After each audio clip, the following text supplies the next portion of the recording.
আসসালামু আলাইকুম প্রাণপ্রিয় আপু ভাই আঙ্কেল আন্টিরা সবাই কেমন আছেন? আশা করি আল্লাহর রহমতে সবাই ভালো আছেন। আমি আলহামদুলিল্লাহ ভালো আছি। আজকে এক জায়গায় যাইতেছি, রাত করে হঠাৎ করে খবর আসলো আমার বড় জায়ের দাদা অসুস্থ। তার জন্য আমরা এই যে রাত করে সবাই মিলে বাইরে গেছি।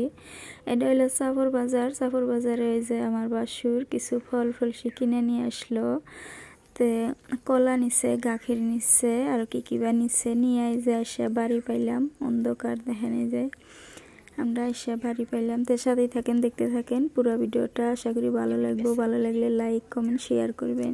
আসলের থেকে যে সুদের পরে বেশি, ভিডিওটা দেখলেই বুঝবেন কি কইছি, কিসের জন্য কইছি। না দেখলে কিন্তু বুঝবেন না। ভিডিওটা স্কিপ না করে পুরোটা দেখেন।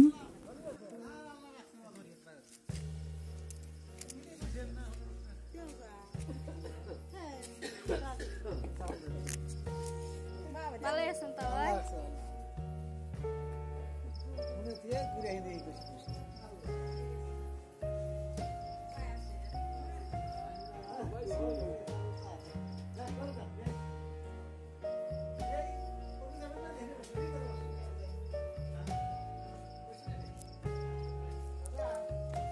ভালো আছেন মামাই? কি করে আসেরি মোবাইল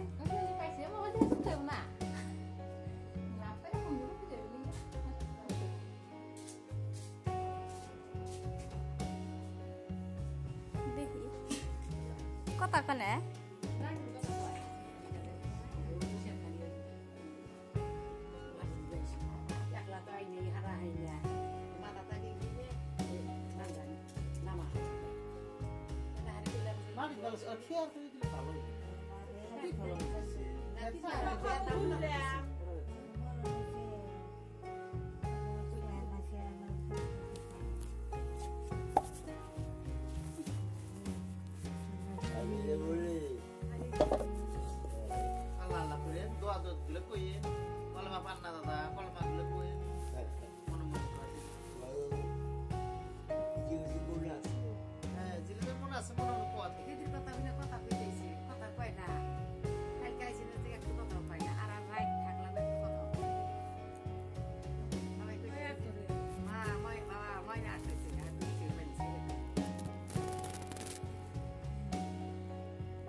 কাম করলো কাম পুরা যে কত বেঁচে আছে কাম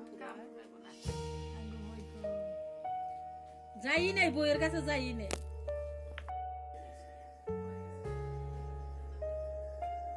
বাসার থেকে কুইন্সে হক্ত নাতিন আসার কথা হইনা জবান ফুটলো দাদা অসুস্থ দাদার।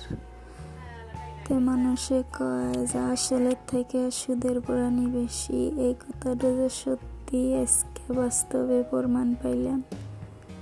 অসুস্থ দাদা নাতিন আসার কথা হইনা যে চাইয়া আছে, দেখতে আইছে। আর বিটি সারা রাত আসছিল, কোনো কথা নাই, কোনো ডাহাডাহি করে নাই। তো এটাই মানে দুনিয়ার নীতি। সবাই দোয়া করবেন।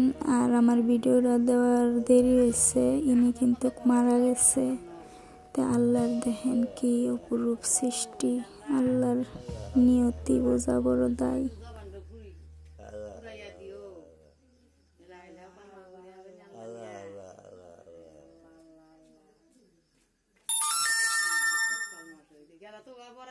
কয় হারলো না মনে রাখলে রূপ দাব দেওয়া দিলাম তো আবার কয় হারে না